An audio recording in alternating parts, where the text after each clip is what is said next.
All right, welcome to the channel. Welcome to the video. I'm fired up, as you can probably already tell. If you're here and you don't know what's going on, LS was released from Cloud9. Cloud9 just released a video talking about why they let him go and trying to poorly justify and logic their way out of releasing probably one of the best coaches and analysts currently in the game right now. For what I consider to be no reason. They didn't offer anything that even amounted to a reason, and I'm going to explain that very, very thoroughly. So, welcome. If you didn't know anything about it, this is the situation. I'm going to address the first thing that Jack brought up in the video, and the thing that probably pisses me off the most out of the whole thing. It's the second thing, but it's one of the biggest. He mentioned that they have programs and system in place at Cloud9 to develop coaches and players in order to become basically a competitive organization as they can. That's the gist of what he said at the very beginning of the video, and that's their goal, right? That's partially why they brought LS. That's what they have with their programs and the systems that they have in the team. Please explain to me how that system involves consistently letting go the best players and coaches that are in the western side of the hemisphere. Please explain that to me.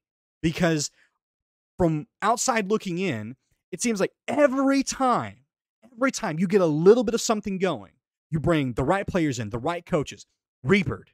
You're bringing in good coaching staff, good assistant coaching staff. You've got the right people in place, and you can start building a franchise off of it. You let it go. Every single time.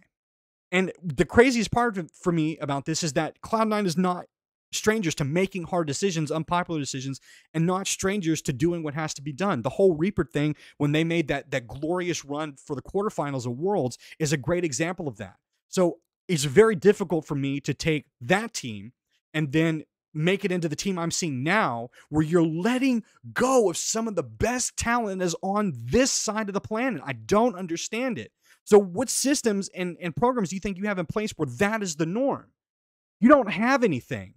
You're just going from split to split, hoping for the best. And LS was probably one of the best chances you had to start building a franchise, to make changes so that you could be more competitive. And you just threw them away.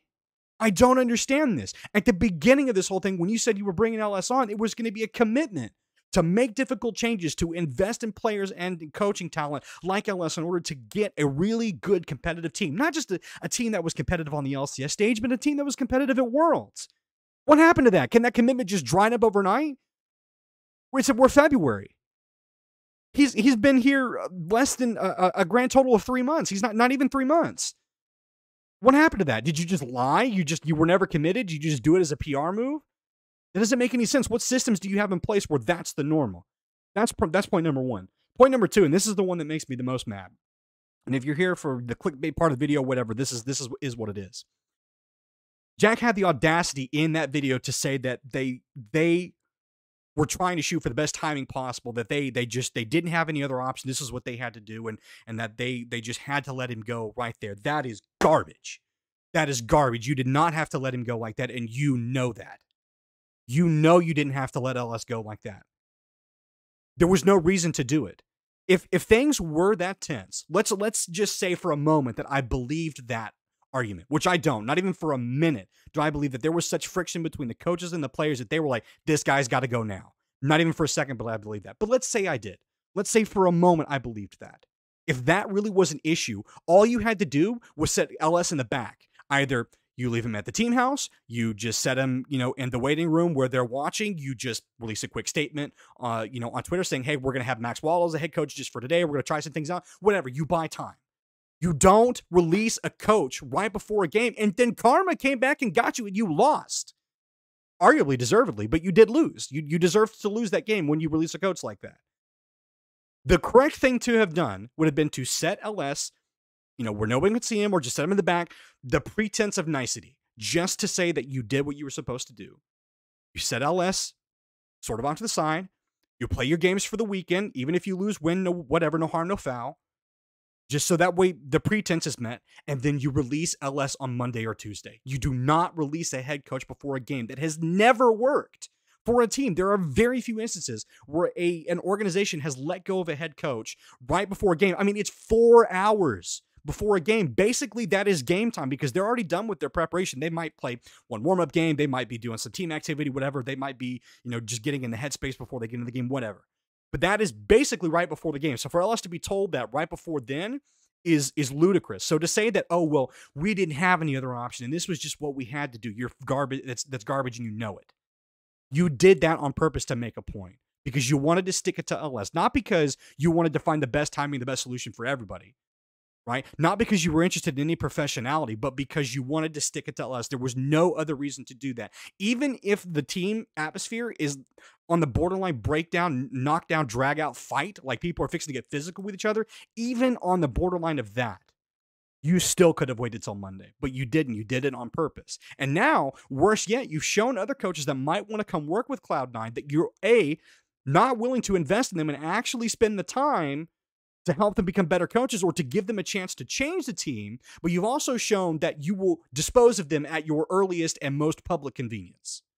That's what you've shown. Not that Cloud9 is a reasonable team, but that you'll just release people because you've done what you're not supposed to do. You've violated the image that people have of you, Cloud9's professional, friendly organization. Instead, you just tossed LS out. I mean, that's how it looks. You can't, like, perception is reality. And most people perceive that Cloud9 just threw LS out for no reason. You're saying, oh, it was a difference in mentality of coaching and what we want for our players.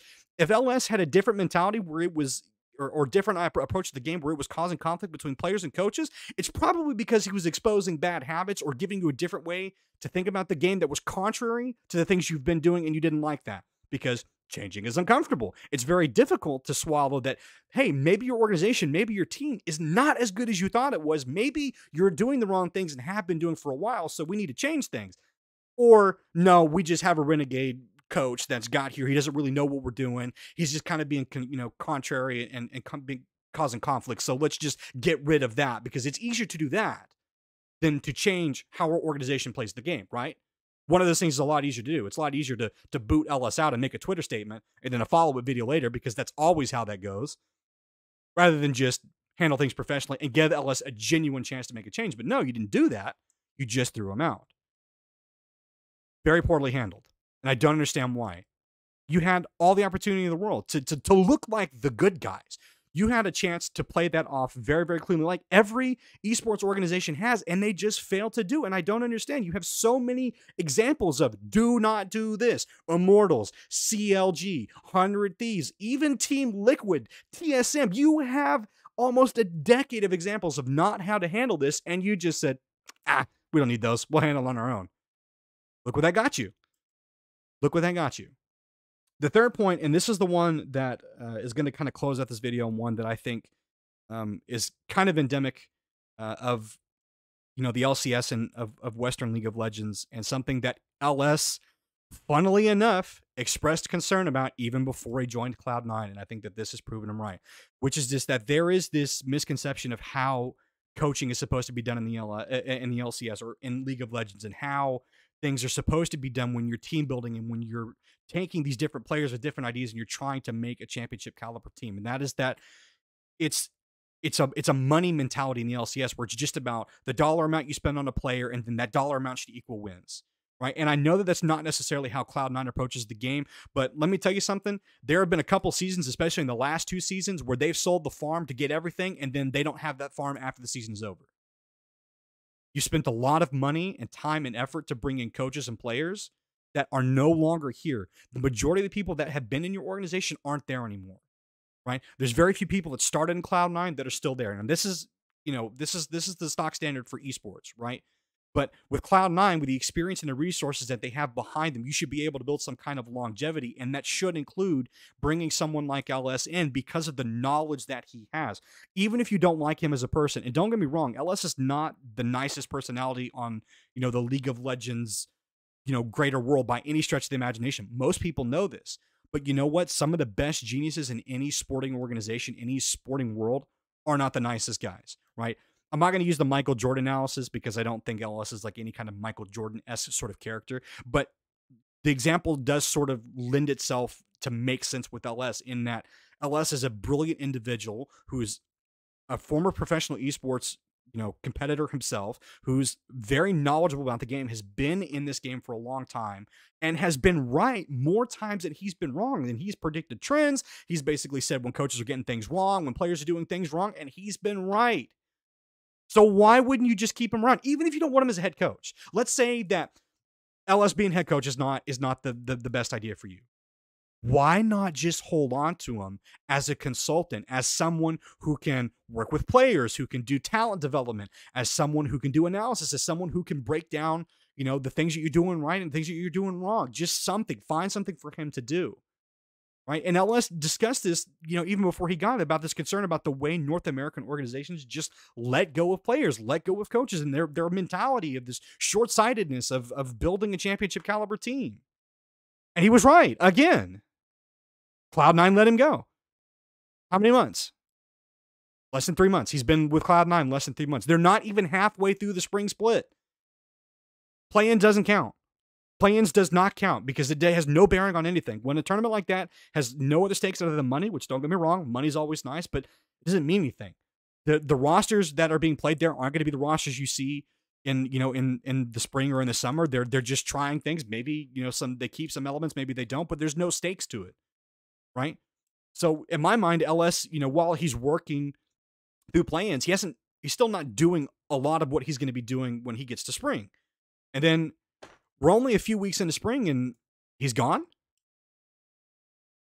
Where's the commitment? Cloud9, you said you wanted to be better. You said you wanted to be a competitive team. It's not the way to do it. It's not to say that Max Waldo's not a great coach and he won't at least get you some progress. But you're already early into this, to the spring split. You just let go of probably one of your best bets to make it through the end of the season. Because remember, we're not focused on spring, right? If you don't win spring, it's not a big deal. The goal is Worlds. The goal is maybe to win spring, to have a good, strong team, get into summer, win summer, have first seed, go into Worlds, prove yourself, right? Build some longevity, build a franchise, get some stuff going. Short-sightedness, though, you're not seeing immediate results, or there's some kind of early conflict in the team where things might work themselves out with proper personnel management and conflict resolution. But no, you take the easy route. You're going to get rid of the sore point. You get rid of him. And maybe you get competitive in spring. Maybe you start to turn this around, but you're already struggling. You think you're going to struggle more without LCS more without LS or more with him? Who knows? We'll never know because you got rid of him. Should have given him a split. Closing point, Cloud9 handled this very, very badly. To say that they just didn't have time and it was a big deal between players and coaches that they just weren't able to conflict resolve is garbage. That's not an argument that's even remotely believable. I don't believe that for a second. I don't think most people who know anything about team management even believe that.